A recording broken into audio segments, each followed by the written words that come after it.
18. Hoje eu queria falar para você sobre o diário de Davi.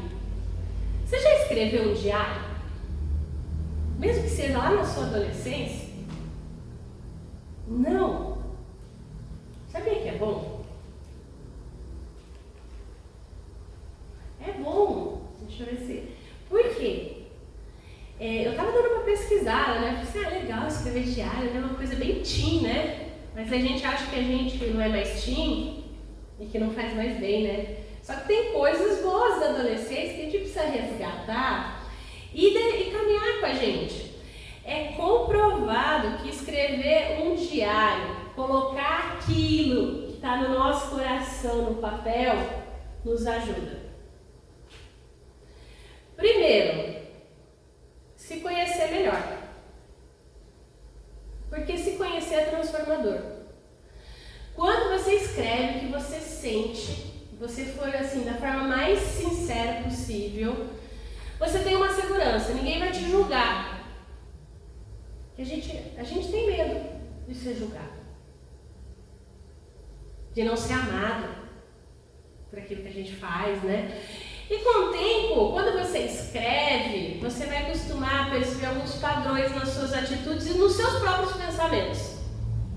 Existem padrões que às vezes a gente não se dá conta porque fica na memória.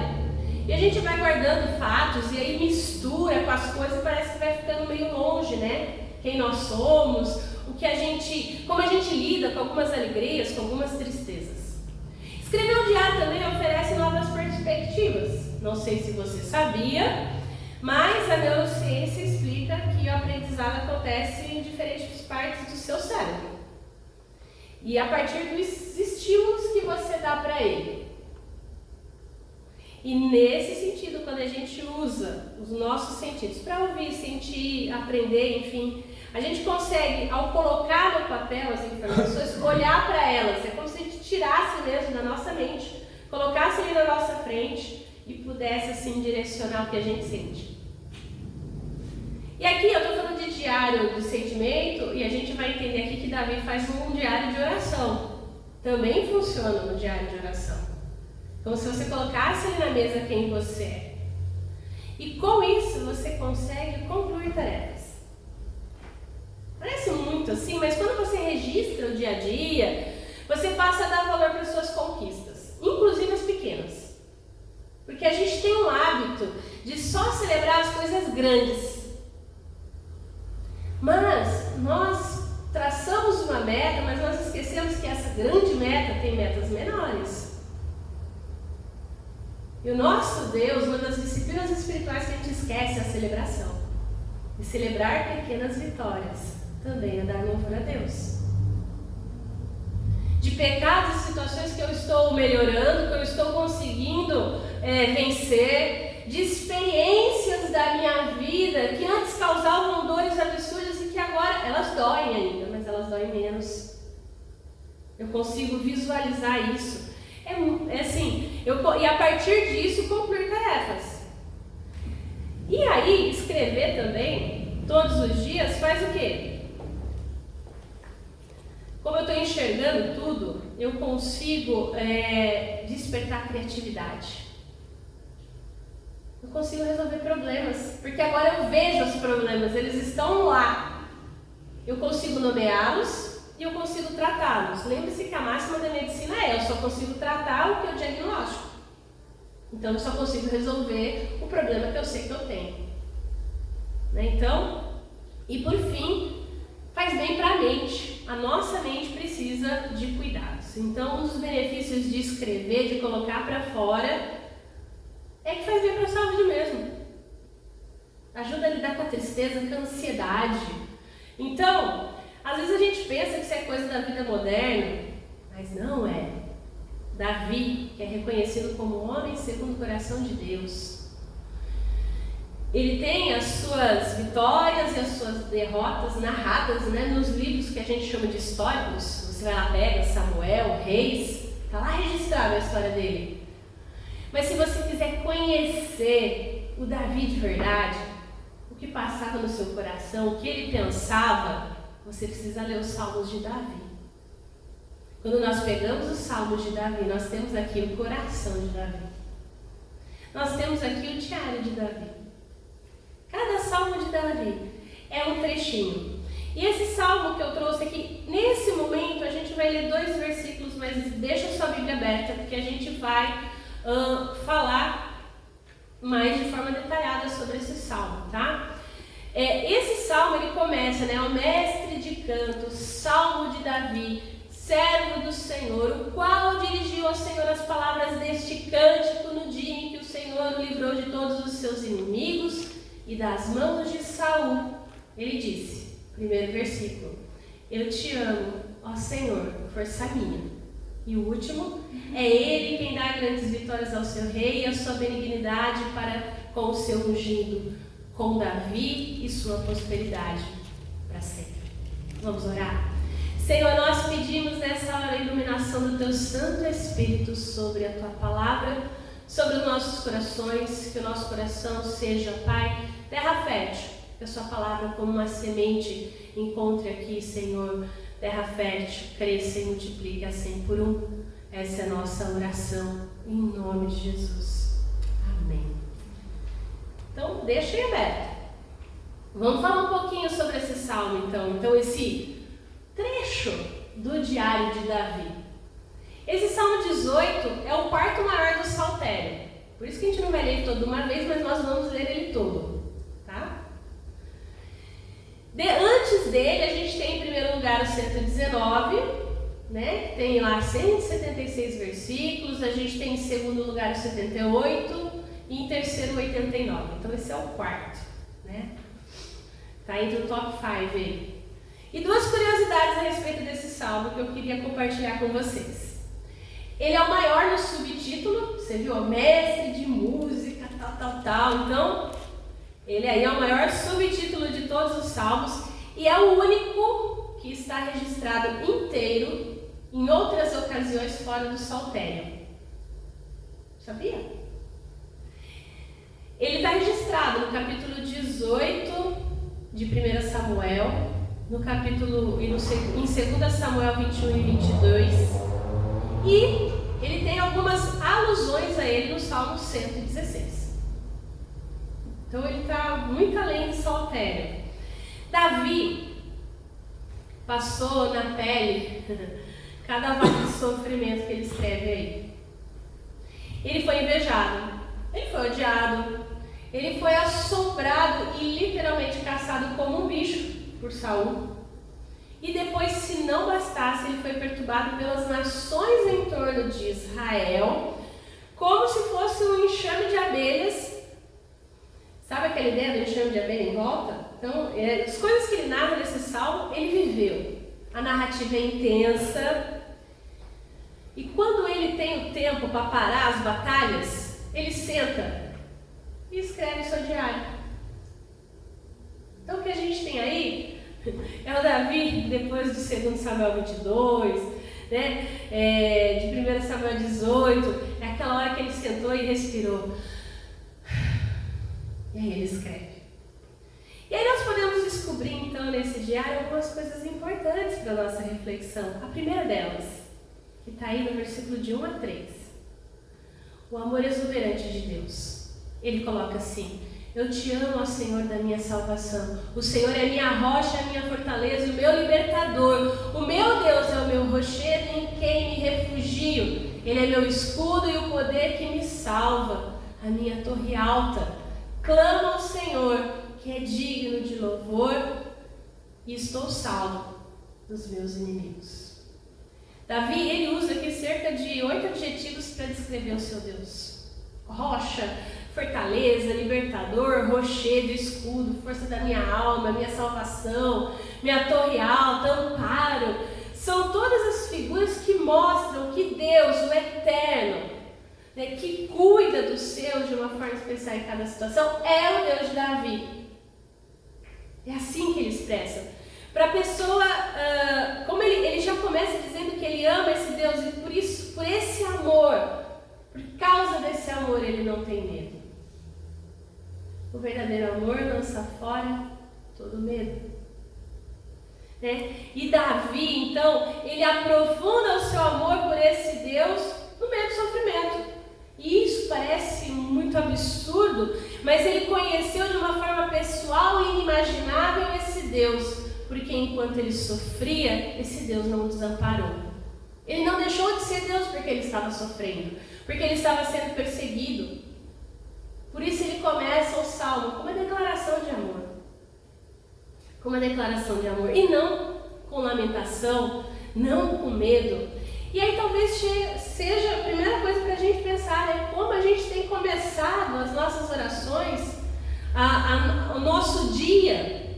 Né? Será que a gente pode começar com toda essa gratidão e dizer: te amo, a Deus? É interessante isso, porque às vezes a gente não tem o hábito de fazer ou de falar isso também nas nossas orações.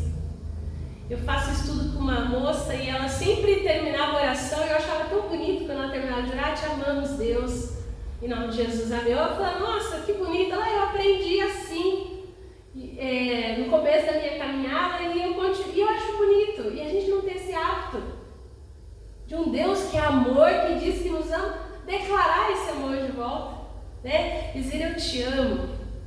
E aí é para a gente pensar como a gente tem então declarado. Outra coisa que a gente pode visualizar nesse diário de Davi, lá nos versículos, a gente vai descer um pouquinho, mas eu acho que eu fui muito longe aí, deixa eu ver, porque aqui no meu texto é o 4. Eu pulei, gente, que legal. Não está aqui na projeção, mas eu vou ler para vocês. Do 4 ao 19, que é antes desse aí, tá? Davi, ele apresenta para a gente uma descrição explosiva sobre Deus. Olha só, a partir do 4.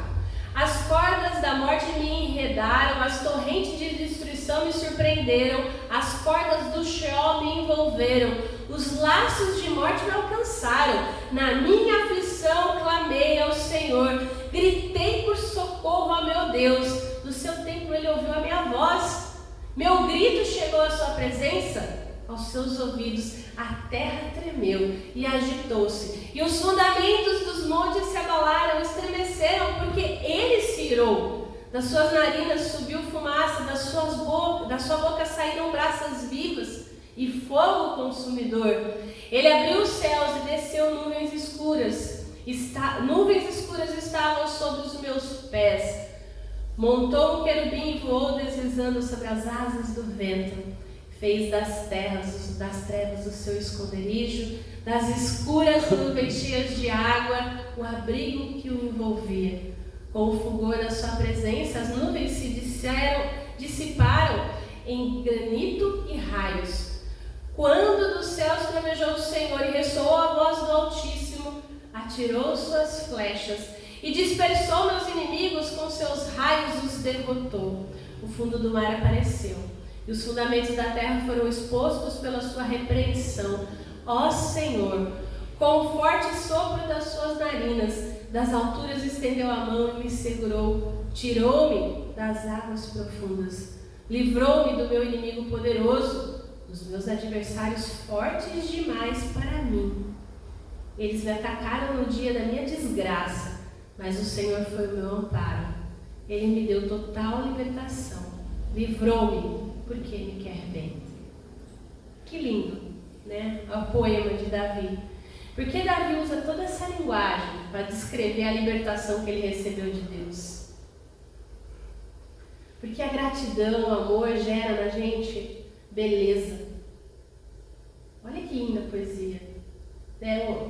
E é muito interessante porque ele deixa claro que ele estava a um passo da morte. E ele mesmo desabafa isso para Jonas. Se você olhar lá em 1 Samuel 20, e de repente ele vê Deus, essa ideia mesmo que Deus moveu céus e terras para libertá-lo, essa é a sensação que ele tem, porque ele olha para a situação dele e ele fala: eu vou morrer. Saul me persegue, ele é o rei, ele está com o exército, ele é forte, eu vou morrer. Aquela coisa que você olha e fala: está dando tudo errado, vai dar errado. Toda a linguagem aqui que ele usa também é extraída da experiência, da lembrança que ele também tem como povo de Deus. de Êxodo, de Deus livrando o povo do Egito. O Egito é forte, é Faraó, gente, é Faraó, era o rei dominante, o império dominante da época, que escravizava o povo, que estava lá, ó. O povo sai do Egito e Faraó com o exército atrás, né? Fumegando atrás do povo. Chegou na frente do mar e agora? Morremos. E Deus livra Israel. Então Davi vem trazendo essa memória também de que Deus tira os seus amados, o seu povo, daquilo que parece inevitável, daquilo que é morte certa, das águas profundas do sofrimento. As experiências do povo de Deus do passado tornam-se agora as mesmas de Davi. Parece que ele está revivendo isso, né? E é como se Davi dissesse: olha, eu conhecia Deus de ouvir falar, mas agora eu passei no sofrimento com Deus. Eu sei quem é esse Deus.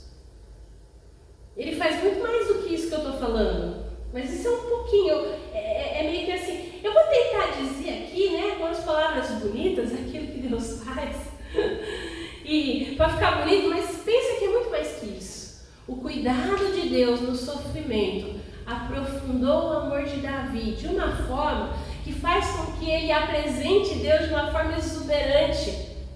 Porque ele entende, ele compreende, ele sabe que Deus é muito mais que aquilo que ele está dizendo. E conosco é a mesma coisa. Quando nós passamos no sofrimento com Deus, porque a gente vai passar, ou a gente já passou. E a gente sabe que a única segurança que a gente tem é Ele, porque não há nada além dele que possa nos garantir qualquer coisa. Que é somente nele que a gente deposita a nossa afeição, o nosso amor e a nossa adoração. Que a gente entende que não há outro Deus, não há outra coisa que possa nos salvar, às vezes de nós mesmos. Da nossa vontade desenfreada, do nosso desejo absurdo por coisas que não agradam a Ele. E Ele vem com o seu Espírito através de toda a situação que a gente vive, nos levanta e nos fortalece e fala: eu estou contigo, não desiste, continua, ser forte, ser corajoso, eu não te mandei eu estou com você. Mesmo que seja o mais profundo sofrimento, pode ser Faraó na sua cola, pode ser Saul, pode ser o que for, você não está sozinho. O livramento do Senhor em todas as batalhas fez com que Davi lembrasse de Deus de uma forma magnífica, exuberante e pessoal. Deus é um Deus pessoal. Ele ama você. Ele ama todos nós. E aí, nesse sentido, é interessante porque Davi também coloca aí no seu diário, e aí eu vou sim para o versículo 20, uma afirmação especial da lealdade de Deus. Deixa eu deixar a água lá do outro lado, gente. Ele fala assim: o Senhor me tratou conforme a minha justiça, conforme a pureza das minhas mãos, recompensou-me. Pois segui os caminhos do Senhor, não agi como ímpio, afastando-me do meu Senhor. Todas as suas ordenanças estão diante de mim. Não me desviei dos seus decretos. Tenho sido irrepreensível para com ele e guardei-me de praticar o mal. O Senhor me recompensou conforme a minha justiça, conforme a pureza das minhas mãos diante dos seus olhos. Ao fiel te revelas fiel, ao irrepreensível te revelas irrepreensível, ao puro te revelas puro, mas com o perverso reage às alturas. Salvas os que são humildes, mas humilha os de olhos altivos. Tu, Senhor, mantém acesa a minha lâmpada. O meu Deus transforma a luz. O meu Deus transforma em luz as minhas trevas. Com o teu auxílio posso atacar uma tropa. Com meu Deus posso transpor muralhas. Apesar de sofrimento, e mesmo em meio a todo ele, Davi permaneceu leal e obediente a Deus. ele não se revoltou nem se desviou do caminho. E aqui a gente não está falando de teologia retributiva, né? Então, como ele se manteve fiel, Deus foi fiel. Não. Justamente porque ele sabia da fidelidade de Deus, ele se mantém fiel e ele se mantém firme a Deus. A gente costuma dizer que Davi é homem segundo o coração de Deus, né? Todo mundo já ouviu isso, sabe isso, a Bíblia diz isso. Mas você sabe por que ele é um homem segundo o coração de Deus? Porque se você lembrar do resto da Bíblia, ele fez um bocado de coisa errada, não fez? Aquele que a gente fala, a gente não vai entrar nos detalhes, depois você lê lá Samuel, Reis, né? Mas ele é um homem segundo o coração de Deus, porque ele não adorou outros deuses. Ele foi fiel ao Deus verdadeiro, do início ao fim. Ele não foi idólatra. Ele depositou a sua afeição nos pés do Deus verdadeiro. E confiou a esse Deus verdadeiro a sua vida, tudo que fazia, inclusive os seus erros. Ele prefere, mesmo estando errado, apresentar diante de Deus o seu coração. Quando ele erra na questão do censo, Deus pergunta a você, você quer cair diante dos inimigos ou diante de mim? Eu prefiro cair diante do Senhor. Faz o que o Senhor quiser. Ele confia o quê? Na misericórdia de Deus. Ele conhece o Deus que ele serve. Ele ama o Deus que ele serve. Então, para mim, esse versículo 28, no finalzinho, ele coloca: meu Deus, transforma em luz as minhas trevas. Ele sabe que é só Deus que pode fazer isso com ele, que não há nada, ninguém, nem outra coisa que possa realmente fazer. Então, na sua fraqueza, ele encontra forças para transpor muralhas, para fazer o que for, porque Deus é fiel. E a partir então da fidelidade de Deus, ser fiel a esse Deus é muito mais fácil. Ele não tem dificuldade com isso. Isso é maravilhoso. E lembra que Davi, ele não tem aqui toda a revelação da história, enquanto você e eu temos. A gente sabe que Deus continua fiel e Ele envia Cristo Jesus para nos redimir, para nos salvar. Ele completa a sua obra histórica de redenção na nossa vida. E a partir dessa obra de redenção, você e eu temos uma promessa. E Ele diz que Ele faz. Confia nele. Então, isso facilita muito a nossa vida. E aí, a partir dessa perspectiva, a gente tem aí então nesse diário de Davi um testemunho do agir de Deus. E aí ele coloca então o que Deus fez. Este é o Deus cujo caminho é perfeito, a palavra do Senhor é comprovadamente genuína, Ele é um escudo para todos os que nele se refugiam. Pois quem é Deus além do Senhor? E quem é rocha senão o nosso Deus? Ele é o Deus que me reveste de força e torna perfeito o meu caminho. Torna os meus pés ágeis como da corça, sustenta-me firme nas alturas. Ele treina as minhas mãos para a batalha e os meus braços para vergar um arco de bronze. Tu me dás o teu escudo de vitória, tua mão direita me sustém, desces ao meu encontro para exaltar-me. Deixaste livre o meu caminho, para que não se forçam os meus tornozelos. O que Davi fez? Persegui os meus inimigos e os alcancei, e não voltei enquanto não foram destruídos. Massacrei-os e não puderam levantar-se, jazem debaixo dos meus pés.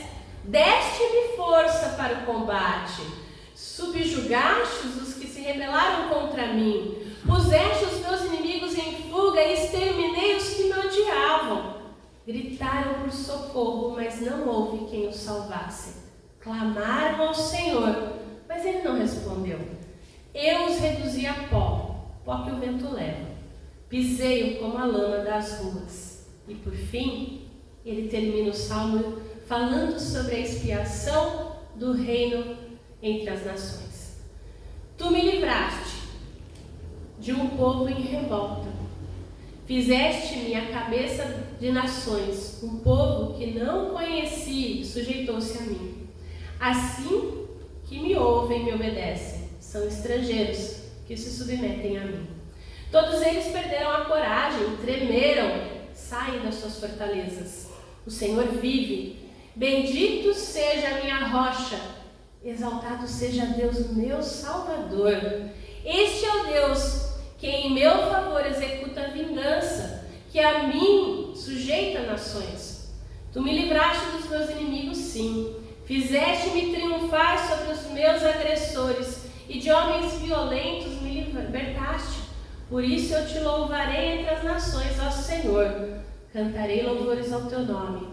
Ele dá grandes vitórias ao seu rei. É bondoso com o seu ungido, com Davi e os seus descendentes para sempre. E aí eu queria finalizar com algumas lições então desse diário.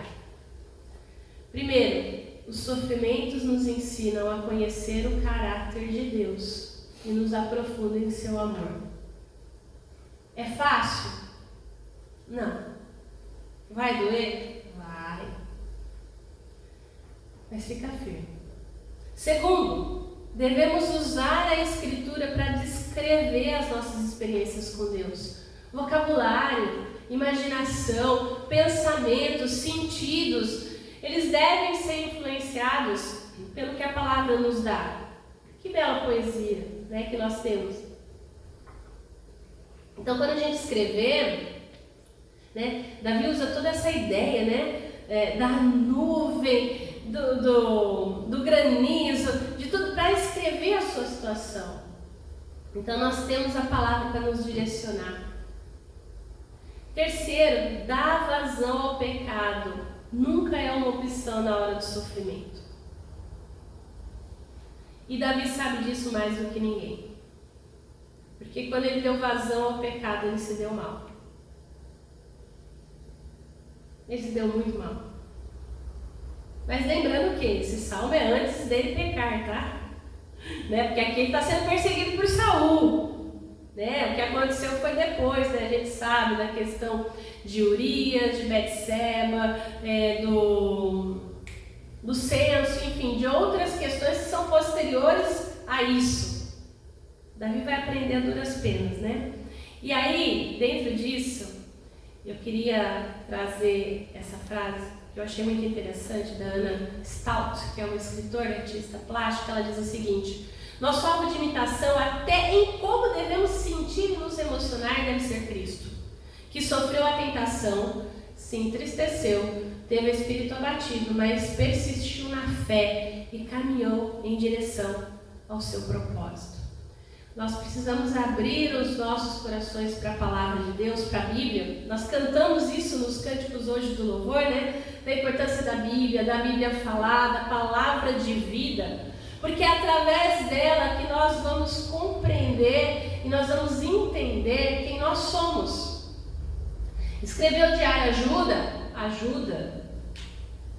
Mas eu preciso lembrar a minha referência. E a minha referência é a palavra de Deus. Porque nós somos humanos imperfeitos e a partir dessa vivência por causa do pecado, do caos que habita em nós por causa do pecado, nós precisamos buscar em Deus a direção. Cristo é a nossa referência. Somente Deus pode redimir a nossa sobrecarga, o nosso cansaço, o nosso sofrimento. Porque o sofrimento pode nos cansar. Ele cansa. Sofrer pode nos oprimir. E você lembra o que Jesus disse para o seu povo? Vinde a mim todos os que estáis cansados, sobrecarregados, e eu vos aliviarei. Jesus então pressupõe que nós ficaríamos cansados, que nós estaríamos desencorajados ao longo do nosso caminho, que nós estaríamos desanimados, seja com a nossa vida, com a nossa família, com as circunstâncias à nossa volta, com a política, com o pagamento do mês, com com aquilo que não foi suficiente, com a nossa forma de lidar com as questões, porque a gente cria expectativas grandes, né, também sobre nós mesmos. Então o próprio Jesus sabia que nós iríamos nos cansar, que todo o sofrimento à nossa volta iria nos desencorajar. Jesus não romantizou a vida de discipulado, por isso que ele já dá assim na lata, né? Você já pegou a sua cruz para me seguir? Ou seja, ele sabia que não ia ser fácil, que não ia ser simples. Ele sabia da dor física, da perda de entes queridos, da rejeição, do fracasso, da solidão, da depressão, do abandono, do vício, da necessidade de se sentir amado, querido.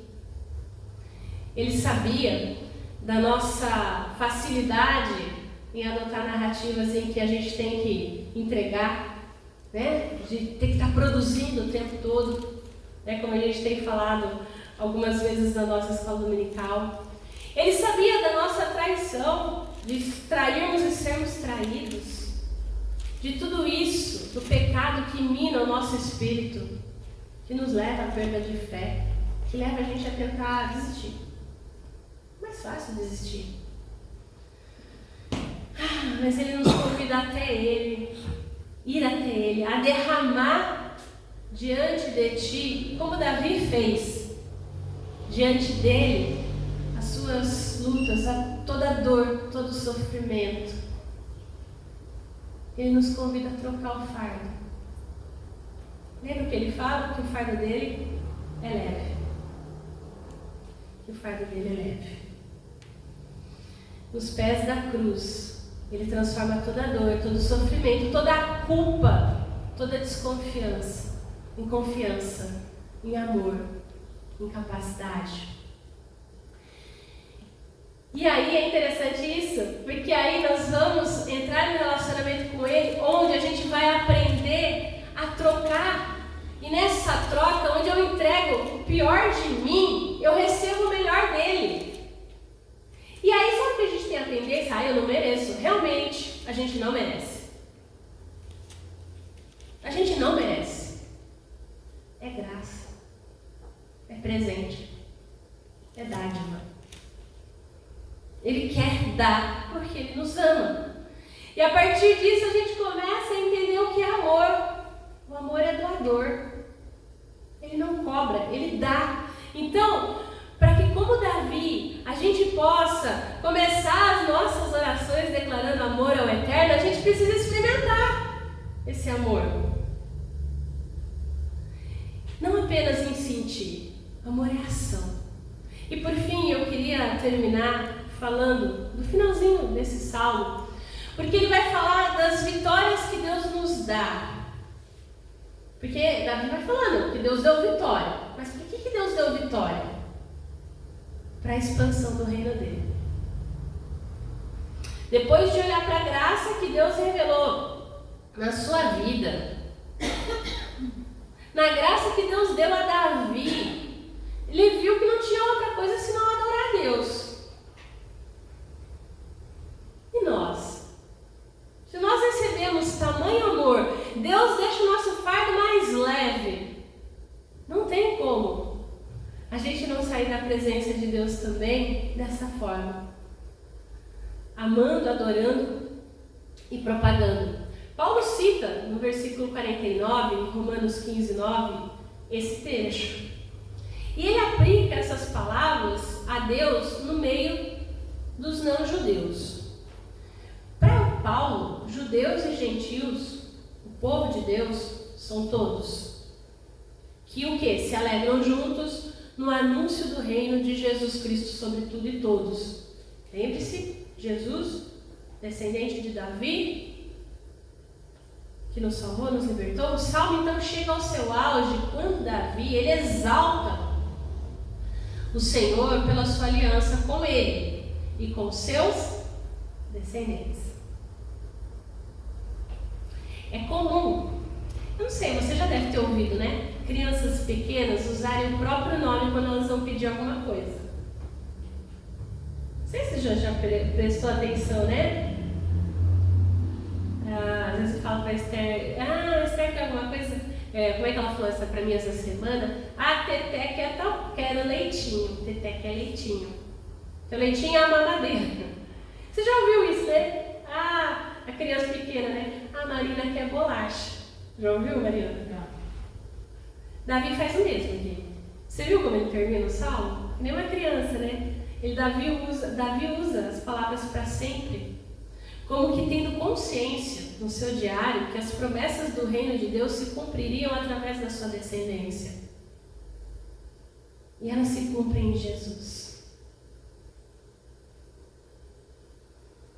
Que a gente possa ser como esse garotinho. E aí é interessante porque essa ideia do garotinho aqui não é só a ideia que a gente tem da dependência, mas também da incapacidade. A criança pede porque ela pode até saber onde está, mas às vezes ela não consegue pegar. Então ela pede para você dar para ela. E muitas vezes nós achamos que nós sabemos tudo e Deus nos convida a sermos como crianças, né? Que o Davi coloca aqui, e essa é a ideia, ele sabe, ele tem a promessa de que através da sua descendência Deus iria libertar o seu povo. E em Cristo Jesus nós somos libertos. Você e eu, nós somos parte do povo de Deus. Nós somos aqueles e aquelas que são salvos, que são amados e que Deus convida para tomar o fardo dele, que é leve. Então, que você possa se colocar diante da presença de Deus e ter certeza que você pode confiar nele. Porque a criança, ela vai pedir alguma coisa para quem ela confia. Tem uma teoria que a gente chama de teoria do apego. Não sei se você já ouviu a respeito. Mas diz o seguinte, né? Quando existia, né, a questão de experiências científicas com animais, hoje cada vez menos, e ainda bem que sim, né, cada vez menos, fez-se um teste. Colocava 2 macaquinhos na gaiola, e tinha alguém que ia lá, levava a comida. E outro que tinha aquele que além da comida, tinha carinho, tinha cuidado. Aquele que é comprovado que aquele que onde tinha conforto e carinho existia apego. Então essa teoria do apego diz que pai, mãe ou cuidador, a criança, porque aí faz todo o estudo depois também com crianças, tá? Mas não desse jeito, né? Não larga a criança lá, calma, tá? Mas tem um livro que fala sobre isso, né? Que é a teoria do apego. E aí vai trabalhar que a criança, né, o bebê, a criança até uns 7, 8 anos, o apego dela está ligado ao cuidador, ou o pai, a mãe, que além de dar comida, dá segurança. E nosso Deus, Ele não só nos alimenta fisicamente, pensando naquilo que a gente recebe, no ar que a gente respira, Ele dá esse apego. Ele nos dá a certeza da salvação em Cristo Jesus. Então, se existe alguém, se existe algum lugar, se existe alguém em quem a gente possa confiar, é no Deus verdadeiro. A gente pode se afeiçoar a Ele de uma forma que a gente pode confiar. Que a gente pode passar por lutas, por dificuldades, por sofrimentos, tal qual Davi passou. E que a gente possa, então, sentar, né? Depois de um dia difícil de trabalho, se você tiver essa facilidade, puder e quiser, escreva. Escreva a sua oração para começar. Depois você começa a escrever o que aconteceu. Você pode fazer assim, tópicos, enfim. Você pode fazer como poesia, igual Davi. Fique à vontade. Mas lembre-se, você pode confiar nele. Porque Davi lembra que ele reinará pelos séculos dos séculos. Então que a gente possa confiar nesse Deus, que é poderoso, para fazer muito mais do que eu e você podemos pensar, querer ou imaginar.